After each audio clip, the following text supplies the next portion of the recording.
The shadow moved beneath the ice like a ghost trapped between worlds, and Xander Whitmore froze mid-step on the frozen riverbank, his breath catching in his throat as he realized what he was seeing was a person drowning in the frigid water below.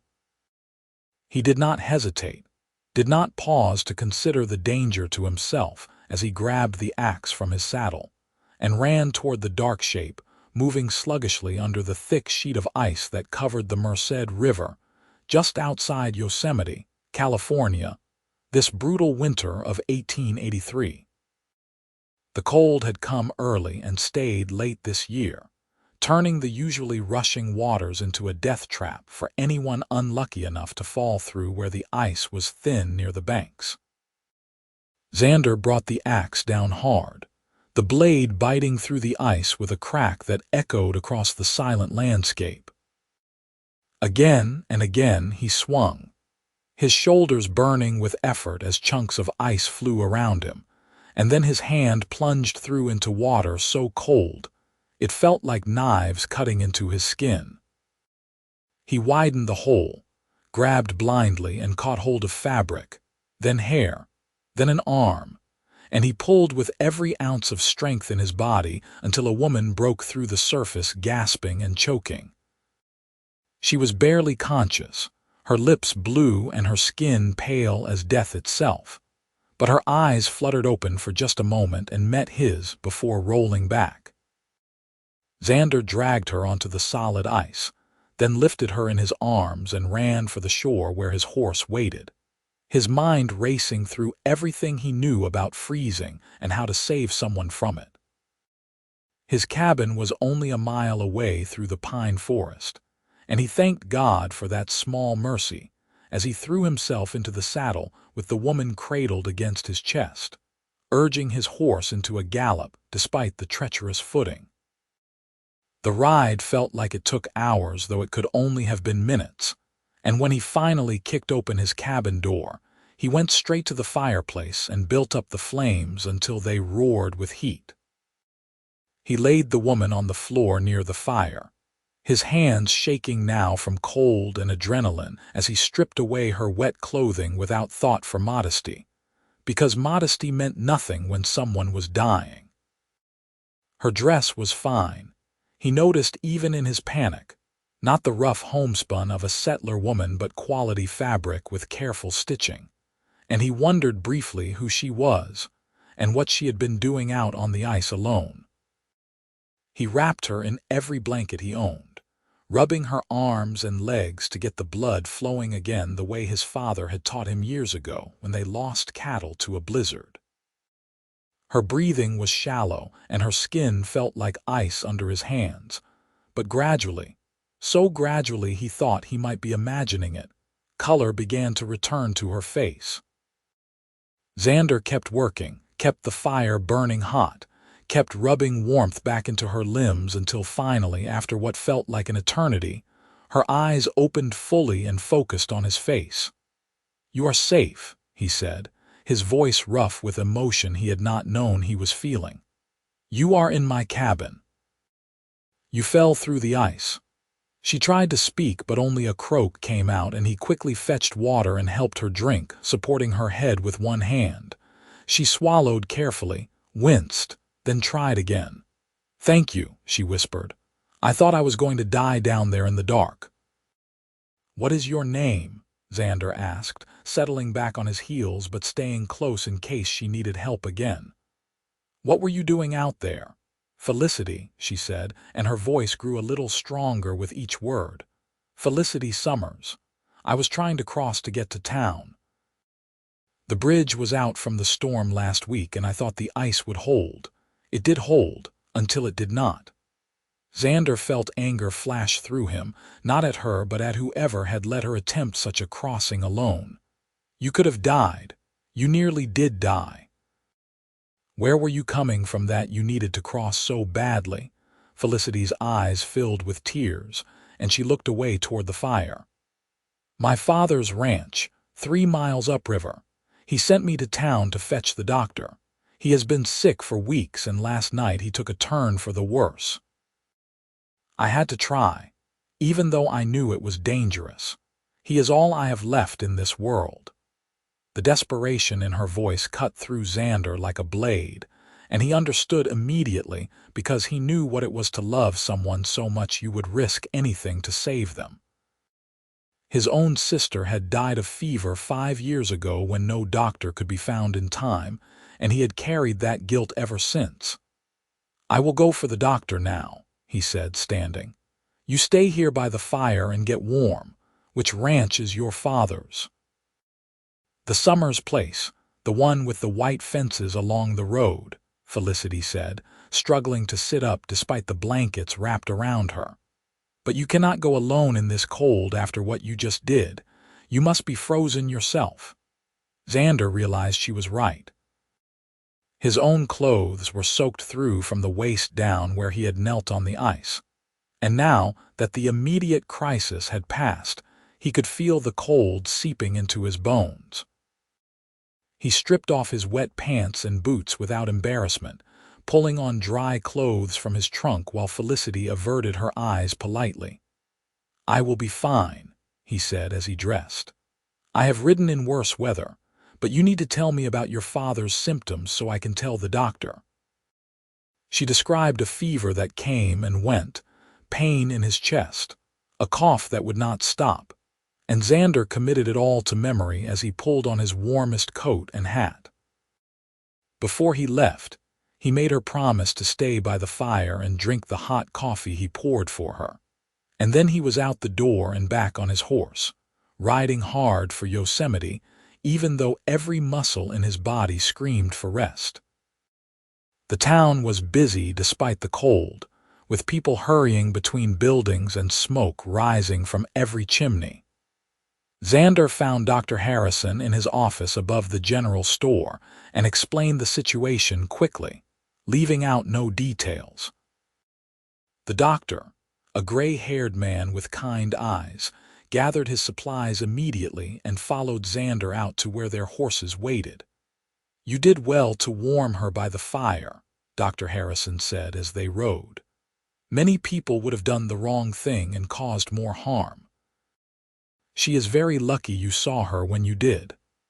"I almost did not see her at all," Xander admitted, the thought making him feel sick. "I was just riding along the river on my way to check my traps."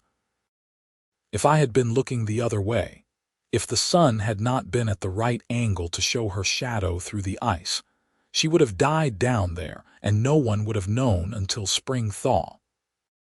They rode first to the Summers Ranch, a well-maintained spread with good buildings and healthy-looking livestock in the corrals despite the harsh winter.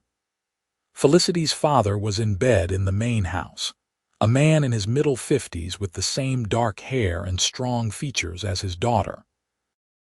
He was burning with fever and barely conscious, and Dr. Harrison set to work immediately with his medicines and instruments while Xander stood by feeling useless.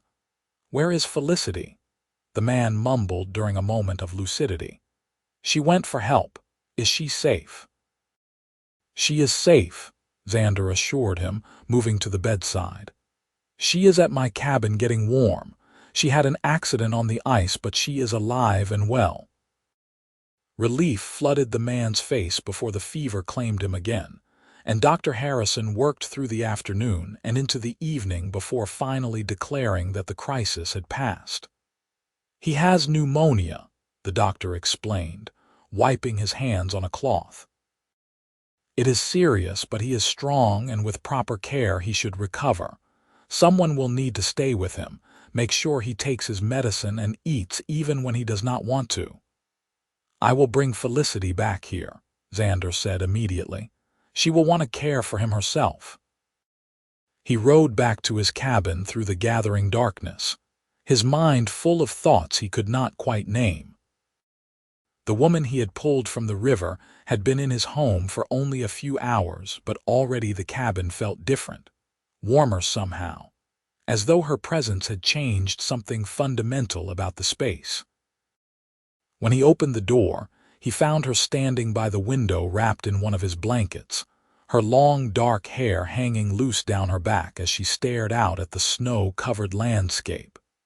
She turned when she heard him enter, and the relief on her face was so complete that it made his chest tighten. "You came back," she said simply. "I was worried when you were gone so long." "Your father is going to be fine," Xander said, closing the door against the cold. "Dr. Harrison says he has pneumonia, but he is strong enough to fight it. He needs care and medicine, but he will recover." Felicity's knees seemed to give out, and she sank onto the chair by the fire, covering her face with her hands as she began to cry with relief. Xander stood awkwardly for a moment, then moved to her side and put a hand on her shoulder, meaning only to comfort, but feeling the touch echo through his entire body like lightning. She looked up at him, with tears streaming down her face and eyes so full of gratitude that he felt unworthy of it. "You saved my life and my father's life all in one day," she said, her voice breaking. "How can I ever thank you enough for that?" "You do not need to thank me," Xander said, surprised by how much he meant it. "Any decent man would have done the same."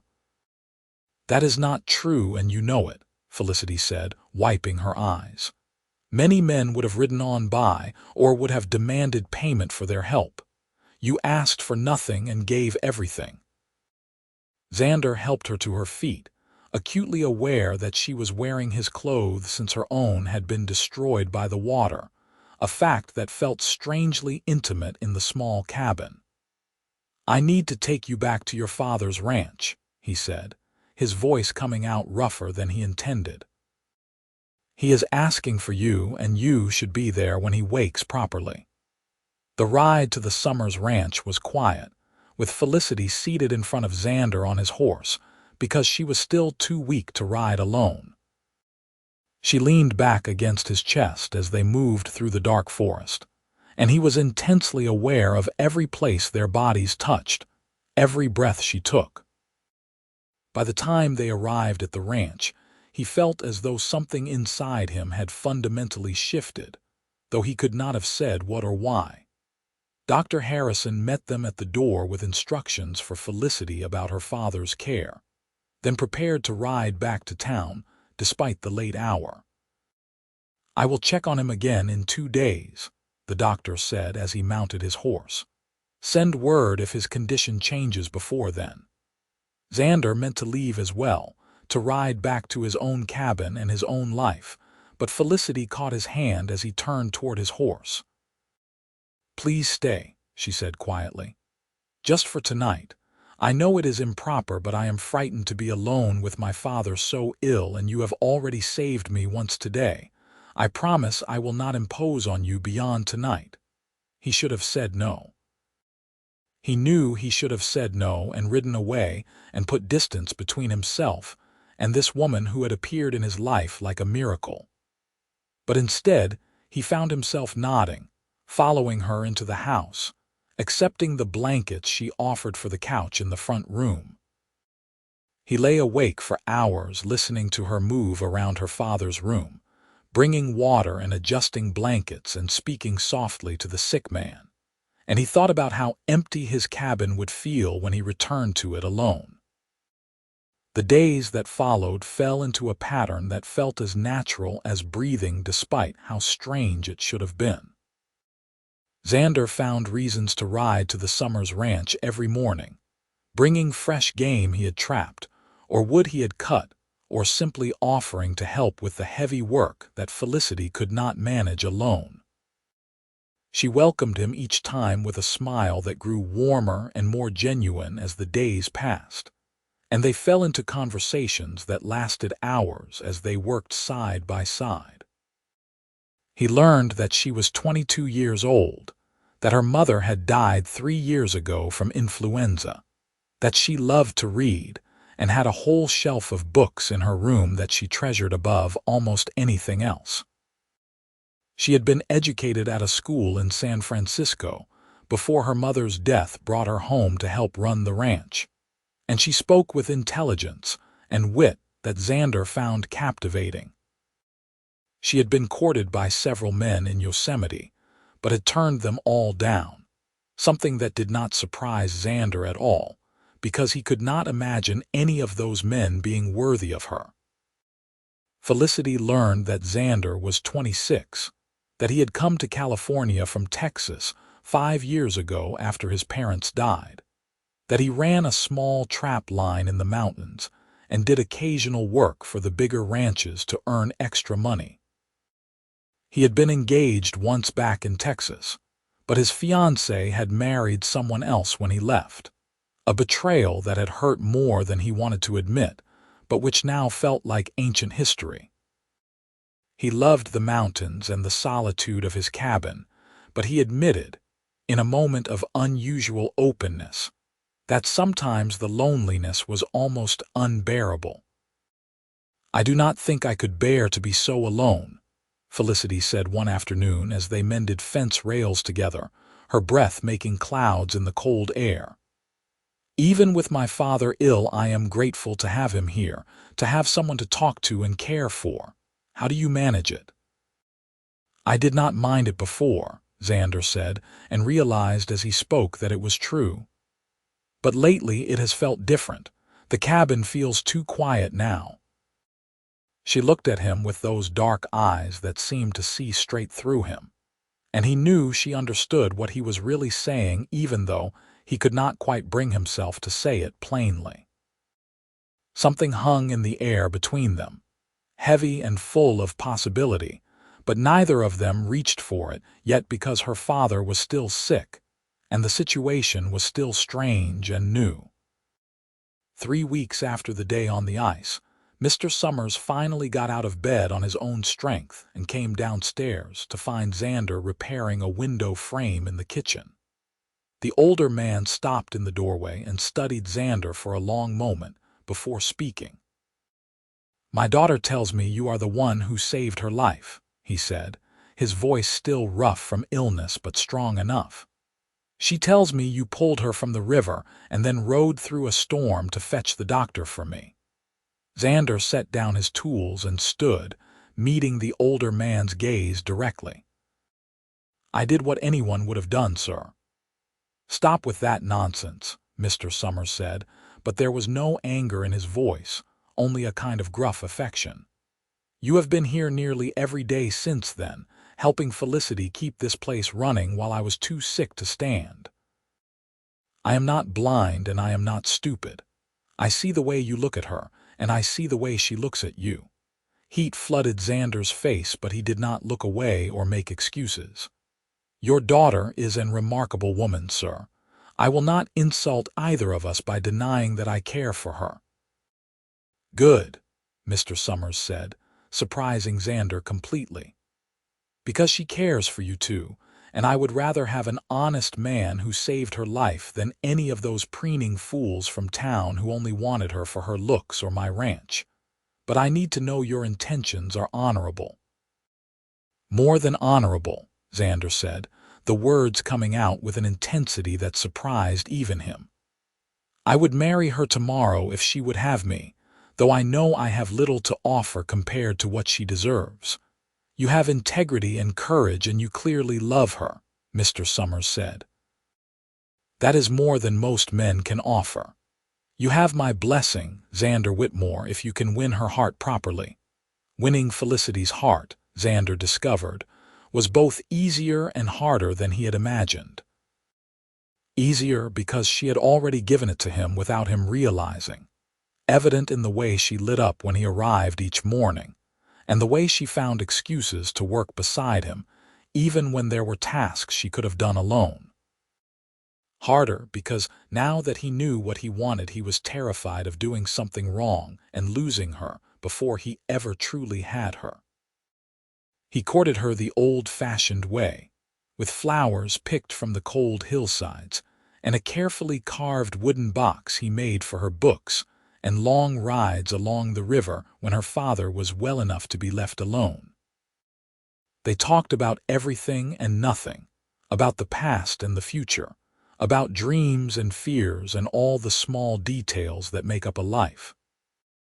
He kissed her for the first time on a bright February afternoon with the sun glinting off the snow and her laughter ringing in the air, and it felt like coming home to a place he had never been, but had always belonged. "I love you," he told her as they stood together by the river where he had first seen her shadow under the ice. "I think I have loved you since the moment I pulled you out of that water and saw you open your eyes. I know it is fast, and I know I should wait longer, but I cannot keep it inside anymore. I love you, Felicity Summers." "I love you too," she said, her voice steady and sure and full of joy. "I have loved you since I woke up in your cabin and saw you looking at me like I was precious, like my life mattered more than anything. I love you, Xander Whitmore, and I want to spend the rest of my life showing you how much." They were married in April when the ice had melted, and the first spring flowers were pushing up through the ground, in a small ceremony at the church in Yosemite with her father and half the town in attendance. Felicity wore a dress of pale blue silk that made her eyes look like the sky, and Xander wore his best suit and felt like the luckiest man who had ever lived. When the minister pronounced them husband and wife and Xander kissed his bride, he thought about that moment on the frozen river when he had seen her shadow and made the choice to act, and he thanked God for putting him in the right place at the right time. They moved into Xander's cabin at first because Felicity's father needed someone to help run the ranch and hired a foreman for that purpose, wanting the young couple to have privacy and time to themselves. Xander expanded the cabin, adding a second room and a proper kitchen, and a porch where they could sit in the evenings and watch the sun set over the mountains. Felicity filled the space with her books and her laughter and her cooking, and the cabin that had once felt lonely now felt like the center of the universe. Their first year of marriage was everything Xander had dreamed of, and things he had not known to dream about. They learned each other's rhythms and habits, the way Felicity hummed while she cooked, and the way Xander always checked the locks twice before bed. They learned to navigate disagreements with words instead of silence, to apologize when they were wrong and forgive when they were hurt. They made love with a passion that never seemed to diminish no matter how many times they came together, and they built a life that felt solid and real and permanent. When Felicity told him she was pregnant that following winter, Xander felt a joy so complete it almost frightened him with its intensity. He became impossibly protective, insisting she rest more than she needed and worrying over every small discomfort. She tolerated his hovering with good humor, teasing him about being an anxious father already. But he could see that she loved his concern even when she pretended to be annoyed by it. Their son was born in early August of 1885, a healthy baby with dark hair like his mother and strong lungs that he used liberally. They named him Thomas after Xander's father, and Mr. Summers cried when they told him, the first time Xander had ever seen the tough rancher show such emotion. Xander held his son for the first time and felt his entire world reorganize itself around this tiny person, around the responsibility and love and terror of being a father. Felicity was a natural mother, patient and loving even during the difficult nights when Thomas would not sleep. Xander helped as much as he could, walking the floor with the baby while Felicity rested, changing diapers and heating bottles and learning the particular cries that meant hunger versus tiredness versus pain. They were exhausted and happy in equal measure, and Xander often found himself just watching his wife and son with a sense of wonder that this was his life now. When Thomas was 6 months old, Mr. Summers asked them to move to the ranch. He was getting older, he said, and he wanted to be close to his grandson, wanted to teach the boy about ranching the way his own father had taught him. The ranch house was certainly big enough, with 4 bedrooms upstairs and plenty of space for everyone. Xander and Felicity talked about it late into the night, weighing the advantages against their love for the cabin they had made their own. In the end, they decided to split their time, living at the ranch during the busy seasons when extra hands were needed and retreating to the cabin during the quieter winter months when they could focus on their own small family. It was the best of both worlds, giving Thomas a grandfather who adored him and Xander and Felicity the solitude they sometimes craved. Mr. Summers thrived with the activity, his health improving as he had purpose again, beyond simple survival. The years passed in the way years do when life is good, fast enough that you notice the changes but slow enough that you can savor the moments. Thomas grew into a bright, active boy who loved horses and following his grandfather around the ranch. Felicity's father taught him to rope and ride, to read the weather and the land, to treat animals with respect, and to always keep his word. Xander taught him to track and trap, to move quietly through the forest, and to appreciate the beauty of the mountains they called home. When Thomas was 3, Felicity gave birth to twin girls, Emma and Alice, who had their mother's dark eyes and their father's smile. The house filled with the chaos of young children, with laughter and tears and endless energy. Xander built toys and repaired broken dolls, and learned to braid hair even though he was terrible at it. Felicity managed the household with grace, somehow keeping everyone fed and clothed and happy even on the hardest days. Mr. Summers passed away peacefully in his sleep when Thomas was 7 and the twins were 4, a loss that devastated them all even though they knew he had lived a full and happy life.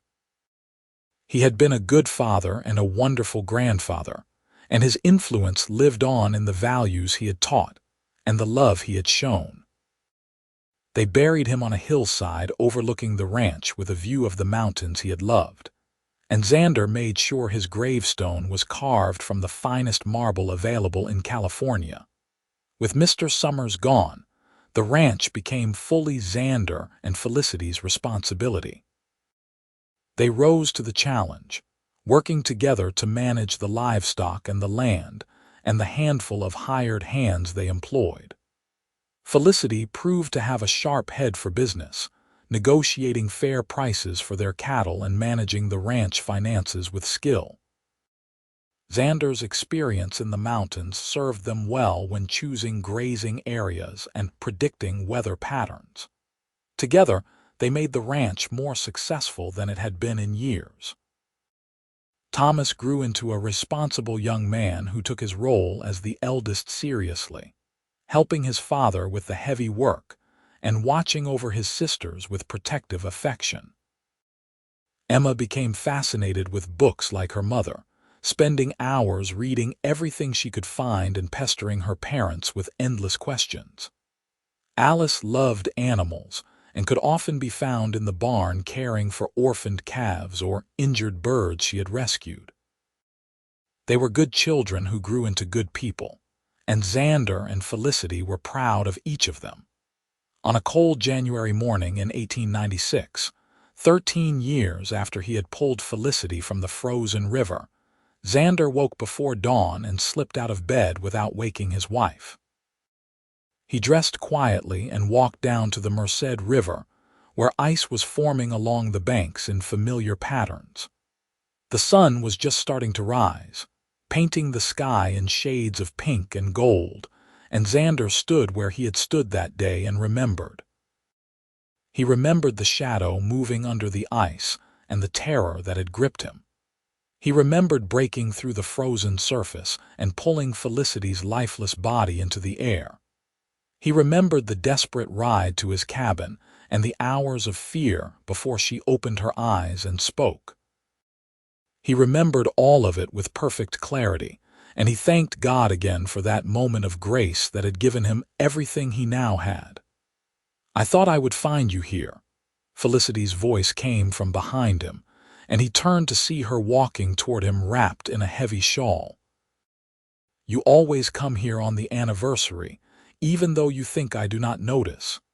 "You notice everything," Xander said, smiling as she came to stand beside him and he wrapped his arm around her shoulders. "I come here to remember how lucky I am. How different everything would be if I had not seen you that day. I think of it too, Felicity said softly, leaning into his warmth. I think of how cold and dark it was under the ice, how I thought I would never see the sun again. And then you broke through and pulled me out and gave me a second chance at life. You gave me everything, Xander. This beautiful life we have built, our children, our home, all of it came from that one moment of courage. I was terrified, Xander admitted, something he had never told her before. When I saw you under the ice, I was terrified I would be too late, that I would break through and find you already gone. And then later, when I realized I was falling in love with you, I was terrified you would not feel the same way. I have spent 13 years being grateful and terrified in equal measure, grateful for what we have and terrified of losing it. You will never lose me, Felicity said, turning to face him fully and taking his face in her hands. I am yours for as long as we both live, and maybe beyond that if the preachers are right about heaven. You are my heart, Xander Whitmore. You saved my life that day on the river, but you have saved it every day since then too, just by loving me the way you do. They stood together as the sun rose higher, warming the frozen landscape and beginning the slow work of melting the ice. In a few months, spring would come again, and the river would flow free and strong, carrying away the last traces of winter. But for now, there was ice and cold, and the memory of a desperate moment that had changed everything. They walked back to the ranch house hand in hand, their breath making clouds in the cold air. Inside, they could hear their children beginning to stir, Thomas's deep voice already giving orders to his younger sisters who would inevitably ignore him. The sounds of their family filled Xander with contentment so deep it felt like a physical thing, solid and real and unbreakable. Breakfast was its usual cheerful chaos, with Emma reading at the table despite repeated requests not to, and Alice smuggling bacon to the ranch dog under the table, and Thomas planning his day's work with the serious air of someone much older. Felicity moved between them all with practiced ease, pouring coffee and settling disputes and stealing glances at Xander that still made his heart race after 13 years of marriage. After breakfast, Xander and Thomas rode out to check on the cattle in the far pasture, while the girls helped Felicity with household chores. The work was hard but satisfying, the kind of honest labor that left a man tired but content at the end of the day. They found the cattle healthy despite the cold, huddled together for warmth in the shelter of a rocky outcropping. Thomas had an eye for the animals, noticing immediately when one heifer was limping slightly and helping Xander separate her for a closer examination. "She will be fine," Thomas said after they had checked her hoof and removed a small stone lodged between the pads. "But we should keep an eye on her for a few days to make sure it does not become infected." "Good catch," Xander said proudly, clapping his son on the shoulder. At 15, Thomas was almost as tall as Xander now, with broad shoulders and strong hands that came from years of ranch work. He was growing into a fine man, responsible and hardworking and kind, everything a father could hope for in a son. They rode back to the ranch as the sun was setting, tired and cold but satisfied with the day's work. Felicity had dinner ready when they arrived, a rich beef stew with fresh bread that filled the house with warmth and good smells. They ate together as a family the way they did every night, talking about their days and making plans for tomorrow and the day after that, and all the days stretching ahead of them. That night, after the children had gone to bed and the house was quiet, Xander and Felicity sat together on the porch despite the cold. They had a lantern for light and heavy blankets wrapped around them, and they talked the way they had always talked, about everything and nothing, about the past and the future and the present moment that held them both. Do you ever wonder what your life would have been like if you had not seen me under the ice that day? Felicity asked, her head resting on Xander's shoulder. If you had ridden a different path or looked a different direction and never known I was there? Sometimes, Xander admitted, but not in any serious way. It feels impossible to imagine my life without you in it now. You and the children are my whole world. Everything else is just details. I feel the same way, Felicity said quietly. Sometimes I dream about being under the ice again, about the cold and the darkness and the terror of not being able to breathe. But then, I dream about you breaking through and pulling me out, and I wake up grateful all over again. Every morning when I open my eyes and see you beside me, I am grateful. They sat in comfortable silence for a while, listening to the night sounds of the ranch, the horses moving in their stalls and the wind rustling through the pine trees. This was home, Xander thought, not just the physical place but this feeling of peace and belonging and love. This was what he had been searching for all those years ago when he left Texas, even though he had not known it at the time. The years continued to pass in their steady way, bringing changes and challenges and joys in equal measure. Emma went away to school in San Francisco at 16, her love of learning driving her to pursue education beyond what Yosemite could offer. It was hard to let her go, but Xander and Felicity were proud of her ambition and supported her dreams even when they missed her terribly. She wrote letters every week full of details about her studies and the city and all the new things she was learning. Alice grew into a skilled veterinarian's assistant, working with the town's animal doctor and developing a reputation for her gentle touch and intuitive understanding of creatures great and small. She moved into town at 18 to be closer to her work, but she came home every Sunday for family dinner and filled the house with stories about the animals she had treated during the week. Thomas stayed on the ranch, taking over more and more of the daily operations as Xander's hair began to gray at the temples and his joints began to ache on cold mornings. At 20, Thomas married a sweet girl named Catherine from a neighboring ranch, and they moved into the foreman's house that had stood empty since Mr. Summers died. Within a year, they gave Xander and Felicity their first grandchild, a boy they named Daniel, and the cycle of life continued its eternal turning. Being grandparents brought new joys that Xander and Felicity had not anticipated. They could spoil Daniel in ways they had never spoiled their own children, sending him home full of sugar and exciting stories, while Thomas and Catherine tried to maintain some semblance of discipline. They taught him to ride and to read, to respect the land and the animals, to be kind and brave and honest. In many ways it was more rewarding than being parents had been because the responsibility was lighter, and the love was just as deep. Emma came home from San Francisco at 23 with a degree and a fiancé, a young lawyer named Michael who was clearly intimidated by the ranch and the rough country, but equally clearly devoted to Emma. They married in the summer of 1903 and settled in San Francisco, where Emma took a job teaching at a girls' school and began writing articles for the local newspaper.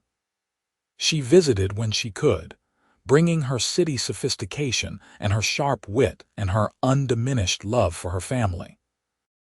Alice married the town's doctor at 25, a man 15 years her senior who shared her passion for healing and her gentle spirit. They built a house on the edge of Yosemite with a large barn for the animals she could never stop rescuing, and they filled it with love and laughter and occasionally exotic creatures that needed care. She gave birth to twin girls of her own when she was 27, and Xander held his granddaughters and remembered holding his own twin daughters decades before, and marveled at how quickly time passed. In 1908, 25 years after he pulled Felicity from the frozen river, Xander sat on the porch of the ranch house and watched the sunset paint the mountains in shades of purple and gold. He was 51 years old now, his hair more gray than brown, his hands weathered from decades of work. But he was healthy and strong and happy, surrounded by children and grandchildren, and the woman he loved more with each passing year. Felicity came out to join him, moving a little more slowly than she once had, but still beautiful to him, still the shadow under the ice that he had saved, and that had saved him in return. She sat in her favorite chair and took his hand, their fingers intertwining in a gesture so familiar it required no thought. They sat together in comfortable silence, the kind of silence that only comes after decades of shared life, of knowing someone so completely that words become unnecessary. "Do you have any regrets?" Felicity asked eventually, her voice soft in the gathering darkness. "Looking back on everything, is there anything you wish you had done differently?"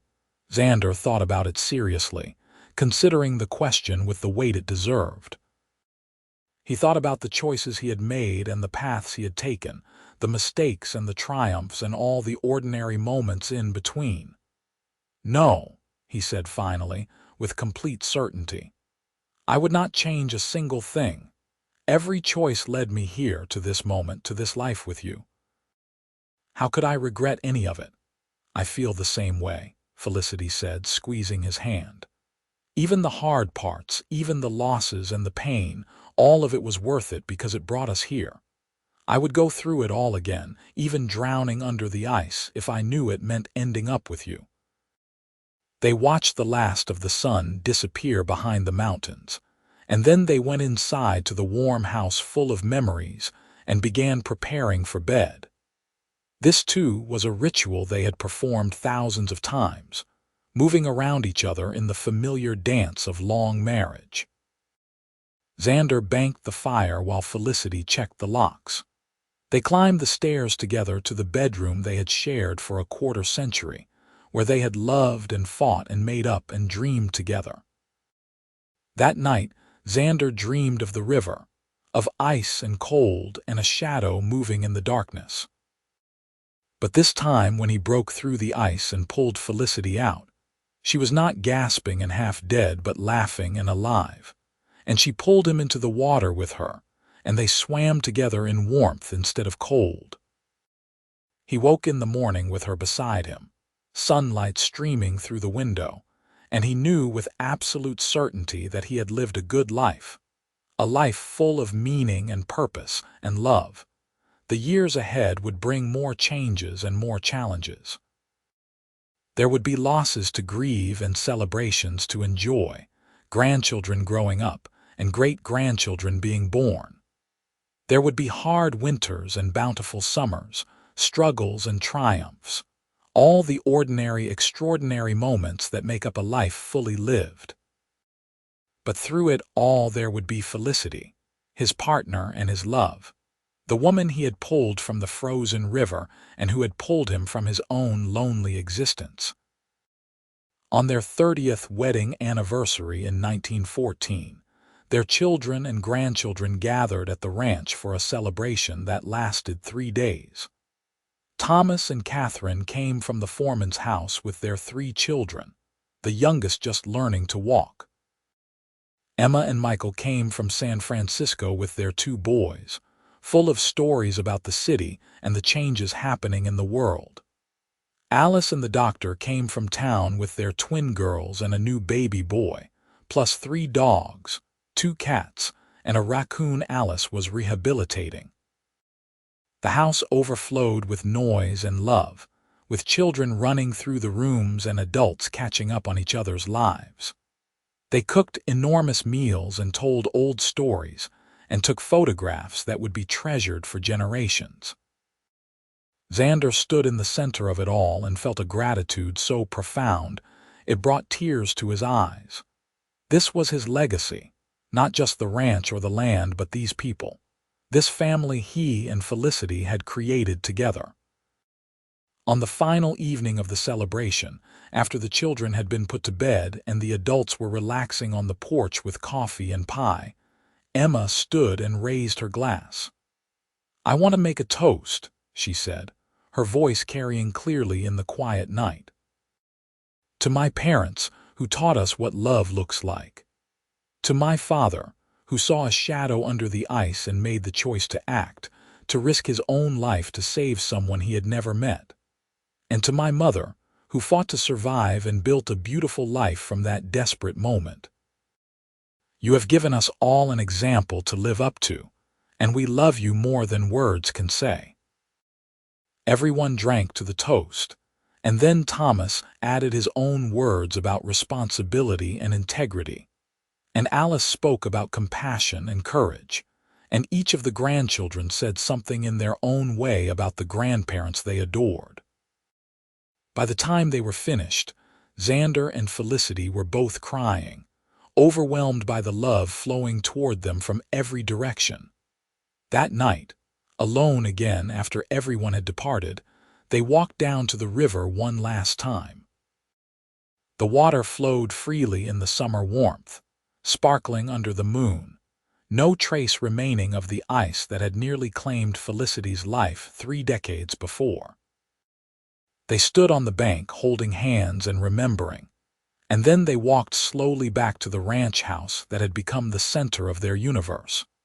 The remaining years of their lives were peaceful and content, filled with the quiet joys of aging together. They slowed down gradually, letting Thomas take over more of the ranch work, and spending more time with their grandchildren and great-grandchildren. They read together in the evenings and took gentle walks in the mornings, and still found moments to be alone together, to remember who they had been when they were young, and to appreciate who they had become. Xander passed away in his sleep at the age of 73, with Felicity beside him holding his hand just as she had held it for 50 years of marriage. It was peaceful and painless, exactly the kind of death a man who had lived well deserved.